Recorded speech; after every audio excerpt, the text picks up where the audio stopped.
कुत्सु नामक ये 400 साल पुरानी विधि समुराई योद्धाओं के लिए इच्छा शक्ति या अनुशासन का उपयोग किए बिना आलस्य को समाप्त कर देती थी। ये 3 सरल सिद्धांतों पर काम करती है और इसकी शुरुआत आलस्य को समझने से होती है। जिसे हम आलस्य कहते हैं वो वास्तव में कार्य, दृष्टिकोण या आपकी वर्तमान स्थिति के बारे में एक गलत समझा गया संकेत है। सोचिए कि आप घंटों नेटफ्लिक्स देख सकते हैं लेकिन महत्वपूर्ण काम के प्रति आलस्य महसूस करते हैं। अंतर ऊर्जा का नहीं बल्कि किसी और चीज का है। यही कारण है कि इच्छा शक्ति और अनुशासन अक्सर हमें विफल कर देते हैं। हम गलत दुश्मन से लड़ रहे हैं। जब कोई समुराई हिचकिचाता हुआ दिखाई देता था तो ये आलस्य के कारण नहीं बल्कि रणनीतिक आकलन के कारण होता था। वे समझते थे कि उचित समझ के बिना आगे बढ़ना निश्चित हार है। उसी तरह किसी कार्य को शुरू करने में आपका प्रतिरोध मूल्यवान जानकारी रखता है जिसे अधिकांश उत्पादकता प्रणालियां आपको अनदेखा करने के लिए कहती हैं। असल में क्या हो रहा है? आपका मस्तिष्क लगातार किसी भी गतिविधि के मूल्य और प्रयास के अनुपात की गणना कर रहा होता है। जब वो गणना क्रिया के पक्ष में नहीं होती है तो आपको आलस्य जैसा महसूस होता है। लेकिन ये कोई चारित्रिक दोष नहीं है बल्कि आपका मन वास्तव में सार्थक कार्यों के लिए आपकी ऊर्जा को बचाने का प्रयास कर रहा है। इस परिदृश्य पर विचार करें। आप किसी महत्वपूर्ण प्रोजेक्ट को कई दिनों तक टालने के लिए पारंपरिक सलाह यह है कि खुद को शुरू करने के लिए मजबूर करें।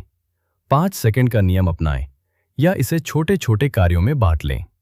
ये तरीके आलस्य को एक ऐसे दुश्मन के रूप में देखते हैं जिसे जीतना है, लेकिन क्योजुत्सु एक बिल्कुल अलग दृष्टिकोण अपनाता है। खुद से लड़ने के बजाय क्योजुत्सु हमें यह पूछना सिखाता है कि यह प्रतिरोध वास्तव में मुझे क्या बता रहा है। शायद ये दृष्टिकोण ही गलत है, शायद आपके पास महत्वपूर्ण जानकारी की कमी है, या आप उत्पादकता की उस परिभाषा का अनुसरण कर रहे हैं जो किसी और की है, न कि उस चीज का जो वास्तव में आपके लिए मायने रखती है। आधुनिक मनोविज्ञान इसकी पुष्टि करता है। अध्ययन बताते हैं कि टाल मटोल खराब समय प्रबंधन के बारे में नहीं है बल्कि भावनात्मक विनियमन के बारे में है। हम उन कार्यों को टालते हैं जो नकारात्मक भावनाओं को ट्रिगर करते हैं। जो आलस्य आप महसूस करते हैं वो वास्तव में आपके दिमाग का मनोवैज्ञानिक असुविधा से बचने का तरीका है। जब आप इस सिद्धांत को लागू करते हैं तो क्या होता है? खुद से लड़ने में ऊर्जा बर्बाद करने के बजाय आपको तुरंत स्पष्टता मिलती है। मानसिक धुंध छट जाती है। आप खुद को आलसी समझना बंद कर देते हैं और उन विशिष्ट बाधाओं को पहचानना शुरू कर देते हैं जिन्हें सीधे संबोधित किया जा सकता है। उदाहरण के लिए, जेम्स को अपनी किताब लिखना शुरू करने में महीनों तक संघर्ष करना पड़ा। उत्पादकता के हर तरीके ने उसे विफल कर दिया। जब उसने पहले क्योजुत्सु सिद्धांत को लागू किया तो उसे एहसास हुआ कि उसका प्रतिरोध आलस्य नहीं था बल्कि किताब की संरचना के बारे में अनिश्चितता थी। एक बार जब उसने असली मुद्दे को सुलझा लिया तो लिखना सहज हो गया। मुख्य अंतर्दृष्टि यह है कि आलस्य एक लक्षण है, बीमारी नहीं। लक्षण का इलाज कभी स्थायी परिवर्तन नहीं लाता। कुत्सु हमें देखने का तरीका सिखाता है।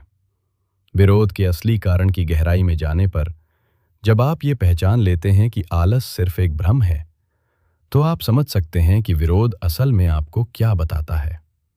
ये हमें कुत्सु के दूसरे सिद्धांत पर ले जाता है। विरोध को एक रुकावट के बजाय एक कीमती जानकारी के तौर पर देखना। एक समुराई के बारे में सोचिए जो एक ज्यादा ताकतवर विरोधी का सामना कर रहा है। ताकत का जवाब ताकत से देने के बजाय जिस लड़ाई में वे हार जाएंगे, वे विरोधी की अपनी ही ताकत का इस्तेमाल उसी के खिलाफ करते हैं। कुत्सु भी विरोध को ठीक इसी तरह संभालता है। उससे लड़ने के बजाय आप उसे समझना और उसकी दिशा बदलना सीखते हैं। विरोध 3 मुख्य तरीकों से सामने आता है और हर तरीका आपको कुछ जरूरी बात बताता है। पहला तरीका है विरोध, जब आपका नजरिया उस काम के लिए सही नहीं होता। दूसरा है समय का विरोध, जब उस खास काम के लिए वो सबसे अच्छा समय नहीं होता। तीसरा है उद्देश्य का विरोध, जब वो काम असल में उस चीज से जुड़ा हुआ नहीं होता जो आपके लिए सचमुच मायने रखती है। आजकल हमें लगातार प्रतिरोध को पार करने के लिए कहा जाता है, लेकिन कुत्सु बताता है कि ये उल्टा क्यों पड़ता है। खुद को आगे बढ़ाने का मतलब है अपनी स्वाभाविक शक्तियों और लय के विरुद्ध काम करना, जिससे खराब परिणाम और थकावट होती है। जब आप रिपोर्ट लिखने से बच रहे हों, तो खुद को आलसी कहने के बजाय पूछें कि ये किस प्रकार का प्रतिरोध है। शायद आपको लिखने से पहले कुछ विवरणों पर चर्चा करने की आवश्यकता है। ये कार्यप्रणाली से संबंधित प्रतिरोध है। शायद आपका दिमाग इस प्रकार के कार्य पर सुबह बेहतर काम करता है, ना कि देर दोपहर में। ये समय से संबंधित प्रतिरोध है। या शायद आप ये नहीं समझ पा रहे हैं कि ये रिपोर्ट बड़े परिप्रेक्ष्य में वास्तव में कितनी महत्वपूर्ण है। ये उद्देश्य से संबंधित प्रतिरोध है। माइकल का उदाहरण ले। एक प्रोग्रामर जिसे उन परियोजनाओं में कठिनाई होती थी जिनके बारे में उसे उत्साहित होना चाहिए था। इस सिद्धांत का उपयोग करके उसने पाया कि उसका प्रतिरोध आलस्य नहीं था, बल्कि एक संकेत था कि अकेले काम करना उसके लिए सही नहीं था। जब वो एक टीम में शामिल हुआ, तो उसका प्रतिरोध गायब हो गया और उसकी उत्पादकता में वृद्धि हुई। इसका व्यावहारिक उपयोग सीधा है। जब आपको प्रतिरोध महसूस हो तो रुकें। अपनी आलोचना न करें, बस पूछें कि ये प्रतिरोध मुझे क्या बताने की कोशिश कर रहा है। फिर उत्तर के आधार पर समायोजन करें। खुद से लड़ने से लेकर अपने आंतरिक संकेतों को समझने तक का ये बदलाव आपके काम करने के तरीके को बदल देता है। प्रतिरोध को जानकारी के रूप में समझना एक नई संभावना खोलता है। रणनीतिक स्थिति जो कार्रवाई को सहज बनाती है। कुत्सू का तीसरा सिद्धांत वो है जहां सब कुछ एक साथ आता है। रणनीतिक स्थिति, विजय आपकी है। जैसा कि महान समुराई मामोतो मुसाशी ने लिखा है, एक सच्चा योद्धा संघर्ष का सामना कैसे करता है। ये दर्शाता है कि वो जमीन तैयार करता है।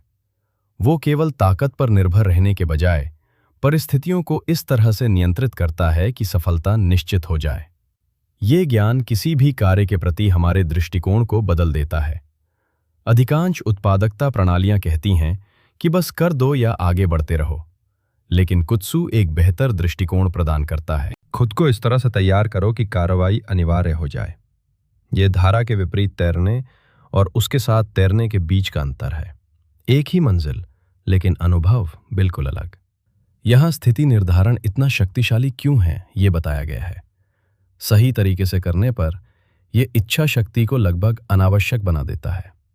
जैसा कि प्राचीन जापानी ज्ञान सिखाता है, कुशल योद्धा परिस्थितियों को इस तरह से व्यवस्थित करता है कि आगे का रास्ता एकमात्र स्वाभाविक विकल्प बन जाता है। ये 3 व्यावहारिक तत्वों के माध्यम से काम करता है। पहला, भौतिक स्थिति निर्धारण, आपका वास्तविक वातावरण। केंद्रित कार्य के लिए अपने कार्यक्षेत्र को विकर्षणों से मुक्त करें। रचनात्मक कार्यों के लिए परिवेशी शोर का उपयोग करें। त्वरित निर्णय लेने के लिए तैयार रहें। आपका भौतिक स्थान आपके मानसिक स्थान को आकार देता है।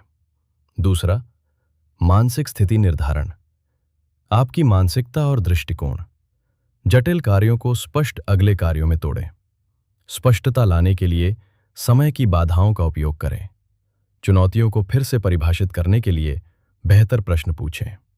तीसरा, सामाजिक स्थिति निर्धारण, आपके आसपास के लोग। समान लक्ष्यों वाले अन्य लोगों के साथ काम करें। सार्वजनिक प्रतिबद्धताएं बनाएं। जवाबदेही वाले साझेदार खोजें जो आपके उद्देश्यों को समझते हों। गोहान, एक डेवलपर जो लगातार समय सीमा चूक जाता था, ने इस सिद्धांत को लागू किया और जो उसने बनाया उसे कहा। प्रवाह वातावरण में उन्होंने पाया कि 25 मिनट के टाइमर और स्थिति का उपयोग करके खड़े होकर काम करना उसकी डेस्क को एक खाली दीवार के सामने रखने से उसकी टाल मटोल करने की आदत खत्म हो गई। स्थिति में इन सरल बदलावों ने वो हासिल कर लिया जो वर्षों के अथक प्रयासों से कभी नहीं हो सका।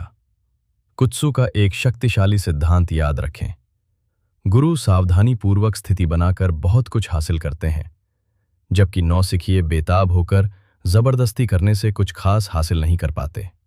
जब आप रणनीतिक रूप से स्थिति बनाते हैं तो प्रतिरोध स्वाभाविक रूप से कम हो जाता है। सही स्थिति कठिन कार्यों को लगभग सहज बना देती है, जैसे दीवार तोड़ने के बजाय दरवाजा खोलना। अब जब आप तीनों सिद्धांतों को समझ गए हैं, आलस्य के भ्रम को दूर करना, प्रतिरोध को संकेतों के रूप में पढ़ना और रणनीतिक स्थिति बनाना, तो आइए इन्हें एक व्यावहारिक प्रणाली में पिरोते हैं जिसका आप तुरंत उपयोग कर सकते हैं। पहला चरण, अवलोकन अभ्यास। जब आपको किसी कार्य के प्रति प्रतिरोध महसूस हो तो तुरंत निर्णय ना लें या खुद को आगे बढ़ने के लिए मजबूर ना करें, बल्कि 30 सेकंड का समय लें और बस उस अनुभूति पर ध्यान दें। आप इसे अपने शरीर में कहाँ महसूस करते हैं? इसके साथ कौन से विचार आते हैं? कौन सी आवाज आती है? मैंने इसे बिना किसी निर्णय के अवलोकन करके स्पष्ट दृष्टि से देखना कहा है। प्रतिरोध से खुद को अलग करके प्रतिक्रिया करने के बजाय जवाब देने के लिए जगह बनाएं। अगली बार जब आपको आलस महसूस हो तो ये तरीका आजमाएं। 30 सेकंड का टाइमर सेट करें और जिज्ञासा से उस भावना का अवलोकन करें। इससे अक्सर उसकी शक्ति 50% तक कम हो जाती है। चरण 2, सिग्नल ट्रांसलेशन। अवलोकन करने के बाद समझें कि आपका प्रतिरोध वास्तव में आपको क्या बता रहा है। 3 विशिष्ट प्रश्न पूछें। क्या मेरा दृष्टिकोण इस कार्य के अनुरूप नहीं है? क्या मेरा समय गलत है? और क्या ये कार्य वास्तव में मेरे गहरे लक्ष्यों के अनुरूप है? आपके उत्तरों से पता चलेगा कि क्या आपको अपनी विधि और समय बदलने की आवश्यकता है या कार्य पर पूरी तरह से पुनर्विचार करने की आवश्यकता है। कोडिंग प्रोजेक्ट्स में संघर्ष कर रहे गुहान ने पाया कि उसका प्रतिरोध काम के बारे में नहीं था, बल्कि उसके दृष्टिकोण के बारे में था। देर रात की कोडिंग से सुबह के सत्रों में स्पष्ट सीमाओं के साथ जाने से उसकी उत्पादकता में तुरंत बदलाव आया। चरण 3, रणनीतिक वातावरण डिजाइन। अब अपने वातावरण को फिर से डिजाइन करें ताकि कार्रवाई अनिवार्य हो जाए। ये सिर्फ अपनी डेस्क साफ करने से कहीं अधिक है। अपने विशिष्ट घर्षण बिंदुओं की पहचान करें और उन्हें व्यवस्थित रूप से समाप्त करें। यदि सोशल मीडिया आपको विचलित करता है तो वेबसाइट ब्लॉकर का उपयोग करें। यदि आप परिवेशी शोर के साथ बेहतर काम करते हैं तो एक समर्पित प्लेलिस्ट बनाएं। यदि दिन के कुछ निश्चित समय बेहतर परिणाम देते हैं तो उन घंटों को पूरी निष्ठा से सुरक्षित रखें। कुंजी अनुकूलन है। आपका इष्टतम वातावरण आपके लिए अद्वितीय है। के जुत्सु, जिसे आपका प्राकृतिक क्रिया क्षेत्र कहता है, उसे बनाएं। ऐसी स्थितियां जहां काम करना काम न करने से आसान लगता है। चरण 4, न्यूनतम व्यवहार्य कार्रवाई। सबसे छोटा संभव कदम पहचानें जो प्रतिरोध को पूरी तरह से दरकिनार कर दे। कुत्सु सिखाता है कि परिमाण से अधिक गति मायने रखती है। 2 घंटे लिखने के लिए प्रतिबद्ध ना हो, एक वाक्य लिखने के लिए प्रतिबद्ध हो। पूरे व्यायाम के लिए प्रतिबद्ध ना हो, अपने जिम के कपड़े पहनने के लिए प्रतिबद्ध हो। ये छोटी छोटी क्रियाएं तुच्छ लगती हैं, लेकिन ये उस चीज को सक्रिय करती हैं जिसे मनोवैज्ञानिक अब व्यवहारिक सक्रियण कहते हैं। एक बार गति में आने पर आप गति में बने रहते हैं। समुराई समझते थे कि तलवार को 1 इंच भी खींचना अक्सर उन्हें पूरे प्रहार के लिए बाध्य कर देता था। चरण 5, प्रवाह साधना। एक बार गति में आने पर इन 3 तकनीकों का उपयोग करके अपनी गति को बनाए रखें। सबसे पहले अंतराल विसर्जन का उपयोग करें। 25 से 35 मिनट तक केंद्रित कार्य करें। उसके बाद संक्षिप्त विराम लें जो आपके मस्तिष्क के प्राकृतिक ध्यान चक्रों के अनुरूप हो। दूसरा, कार्य लिंकिंग का अभ्यास करें। एक कार्य की पूर्णता को सीधे दूसरे की शुरुआत से जोड़ें। उन निर्णय बिंदुओं को समाप्त करें जहां प्रतिरोध आ सकता है। तीसरा, प्रगति ट्रैकिंग का उपयोग करें। अपनी प्रगति को दृश्यमान बनाना एक प्रेरणा चक्र बनाता है जो खुद को बनाए रखता है। यहीं पर अधिकांश लोग संघर्ष करते हैं।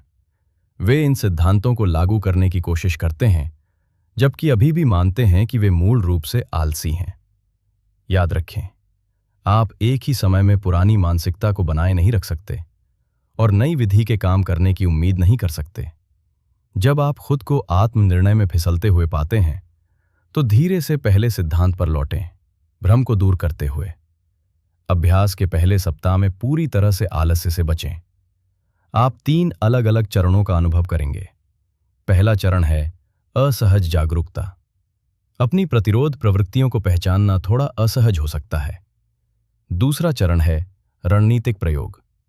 आप अपने लिए सबसे उपयुक्त तरीका खोजने के लिए विभिन्न वातावरणों और दृष्टिकोणों का परीक्षण करेंगे।